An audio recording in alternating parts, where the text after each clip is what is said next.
Welcome to my channel, where we dive deep into the most unsettling mysteries the sea has ever kept. Today, we're exploring a case that will make you question what truly lurks in the isolation of the ocean's edge. Imagine an isolated lighthouse, miles from shore, where the only company is the endless ocean. Now imagine the keeper's final logbook entry, detailing not the weather or routine, but something unseen and terrifying.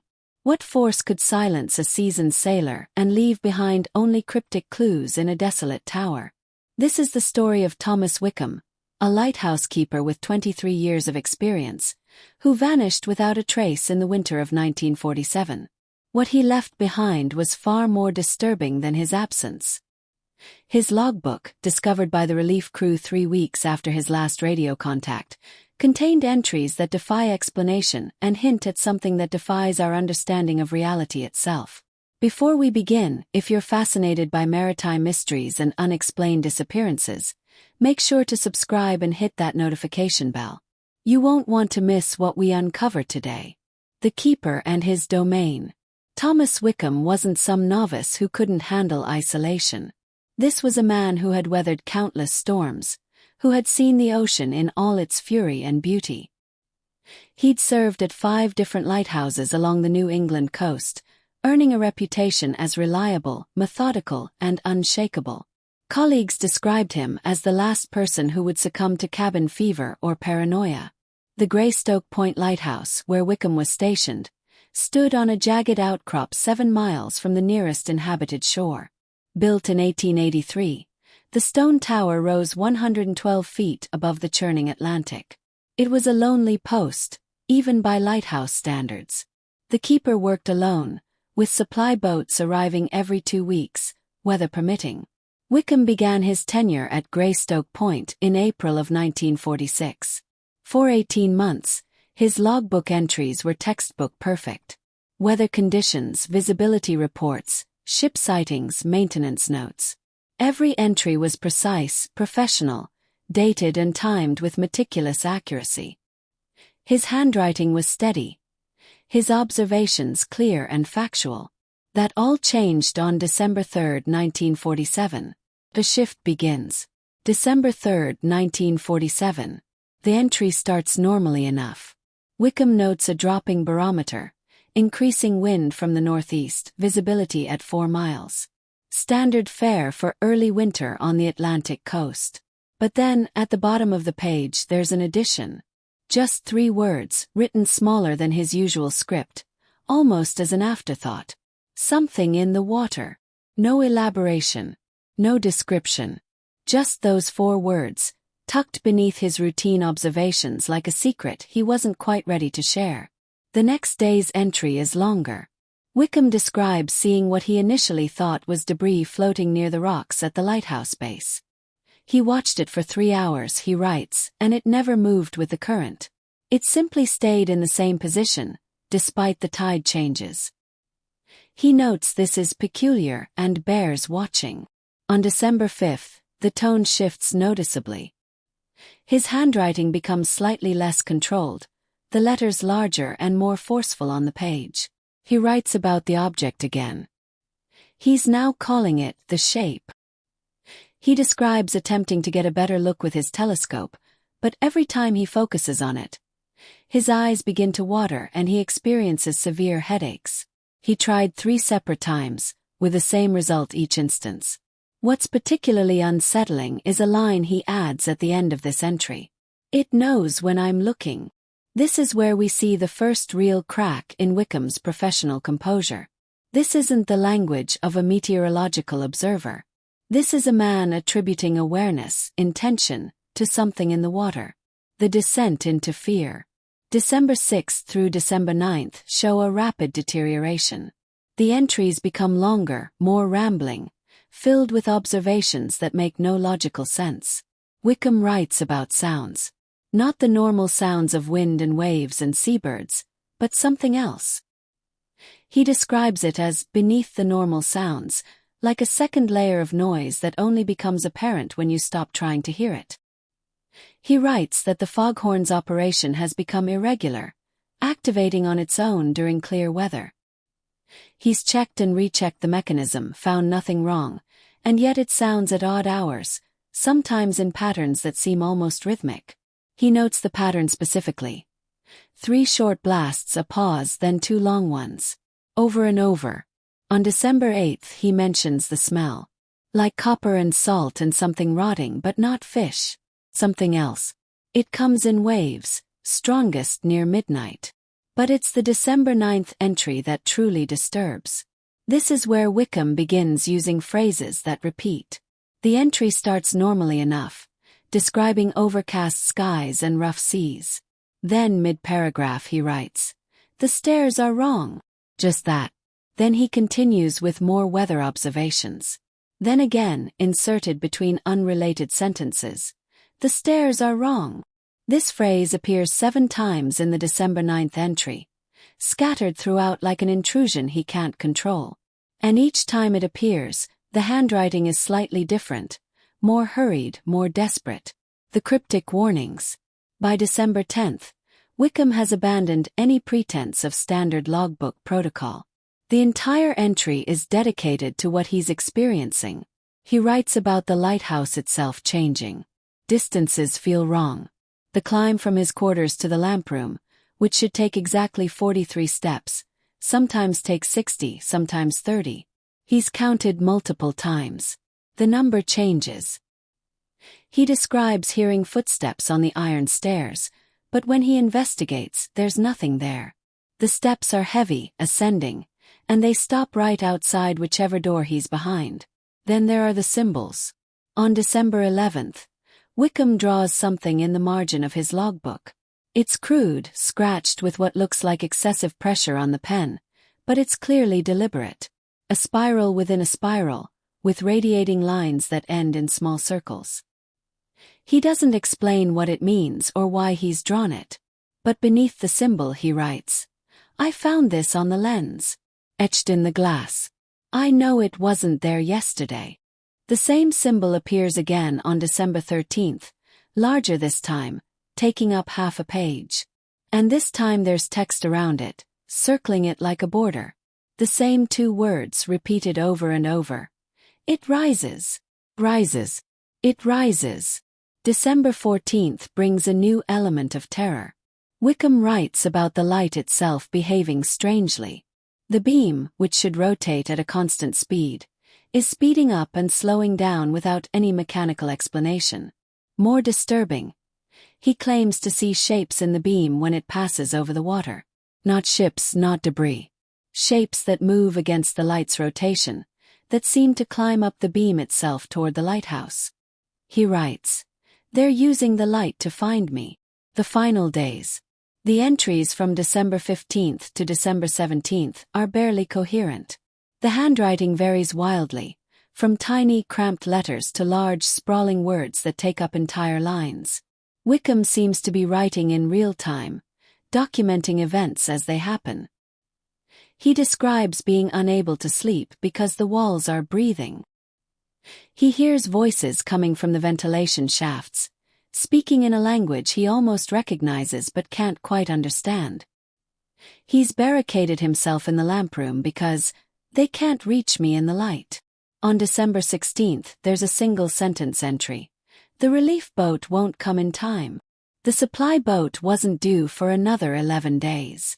December 17th is where things become truly disturbing. The entry is long, frantic, and includes details that suggest Wickham's grip on reality has completely shattered, or that something genuinely inexplicable is occurring. He writes about seeing his own face looking in at him through the lamproom windows. Not a reflection. A face pressed against the glass from the outside, 112 feet above the ocean, in the middle of a storm, with winds strong enough to strip paint. And this face is smiling at him. He describes the logbook itself changing. Earlier entries he knows he wrote are now in different handwriting. Entries he doesn't remember making appear on pages he's certain were blank. And then, scattered through this entry, a phrase appears that he's written in all capital letters, sometimes mid-sentence, breaking his own thoughts. Not alone. Not alone. Not alone. The last coherent thought. December 18, 1947. This is the final dated entry in Thomas Wickham's logbook. What comes after this date is something else. But this entry, this last moment of coherence, is perhaps the most chilling of all. The handwriting has stabilized somewhat, as if Wickham is using every ounce of his remaining composure to communicate something vital. The entry is short, just a few lines, but every word carries the weight of absolute terror restrained by sheer will. He writes, "To whoever finds this, I was wrong. It wasn't in the water. It was never in the water. The lighthouse isn't keeping ships away from the rocks. It's keeping something on the rocks from leaving. The light is a cage, not a beacon. And I've been the warden of something that was never meant to be kept." Then, after a space, as if he paused to consider whether to write what comes next, "It's been testing the bars. And tonight, I think the bars are going to break." The final sentence, underlined twice. If you're reading this and the light is still burning, leave. Leave now. Don't try to maintain it. Let it go dark. After this, there are no more dated entries. What follows is approximately 3 pages of writing that descends rapidly into illegibility. It starts as words, recognizable but nonsensical, strung together without grammar or coherence. Then the words break apart into letters, just random letters filling line after line. Then the letters become symbols, the same spiral design from earlier, drawn over and over, smaller and smaller until they're barely visible scratches on the paper. The very last mark in the logbook is a single handprint, pressed onto the final page. The print is smeared with something dark that analysis later confirmed was a mixture of ink and blood. And within the palm print, barely visible, someone, presumably Wickham, had scratched one final word into the paper with enough force to tear through to the page beneath. Ascending. The discovery. When the relief crew arrived on January 8, 1948, 3 weeks after the last radio contact, they found the lighthouse still operational. The light was rotating normally. The logbook was sitting open on the desk in the keeper's quarters, turned to that final page with the handprint. Thomas Wickham was gone. His coat was hanging on its usual peg. His boots were beside his bed. The dishes from what appeared to be breakfast were washed and stacked. The door was locked from the inside. There was no sign of struggle, no indication of how a man could vanish from a locked lighthouse standing on a rock 7 miles from shore in the middle of winter. But there were details that the official report tried to downplay. The relief keeper reported that the lamp-room glass showed etching patterns matching the symbols in Wickham's logbook. Patterns that couldn't be explained by weather or wear. The iron staircase showed scratch marks, deep gouges in the metal, running in sets of 3, from the bottom of the lighthouse to the top. And every member of the relief crew reported the same experience. The sensation of being watched from the water, and a smell like copper and salt and decay that seemed to come from nowhere and everywhere at once. The aftermath. Greystoke Point Lighthouse was automated in 1952, earlier than scheduled. The official reason was operational efficiency. But correspondence from the Automation Committee, obtained through historical archives, tells a different story. 4 different keepers refused to be stationed there after Wickham's disappearance. The 2 who did accept the posting both requested emergency evacuation within a week, citing untenable working conditions, without providing specifics. One of them left behind a brief statement, sealed and only recently made public. Whatever Wickham wrote about, it's still there. And it's getting stronger. The lighthouse still stands. The light still burns, now operated by automatic systems, maintained by brief visits from technicians who never stay overnight. The logbook, Wickham's final testament, is held in a Maritime museum archive. You can request to see it, though few do. Those who have report a common experience. An overwhelming urge to leave before finishing it, and a persistent feeling of being watched that lasts for hours afterward. The questions that remain. So what happened to Thomas Wickham? Was he a man driven mad by isolation? His logbook nothing more than the ravings of someone who cracked under the pressure of solitude? Or was he documenting something real, something that defies our understanding of what's possible? The rational mind wants to dismiss this as psychological breakdown. Isolation psychosis. Cabin fever. The human brain creating monsters to populate the emptiness. But that explanation struggles against certain facts. Wickham was an experienced keeper with over 2 decades of isolated service. Why would he break at Greystoke Point specifically?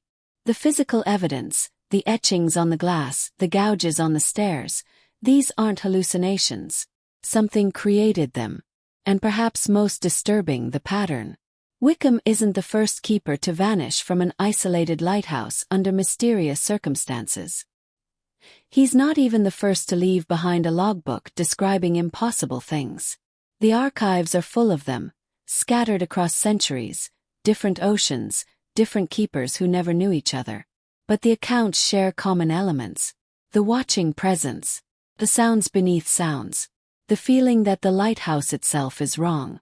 What if these structures, built to warn ships away from danger, to keep sailors safe from the rocks, what if they mark something else?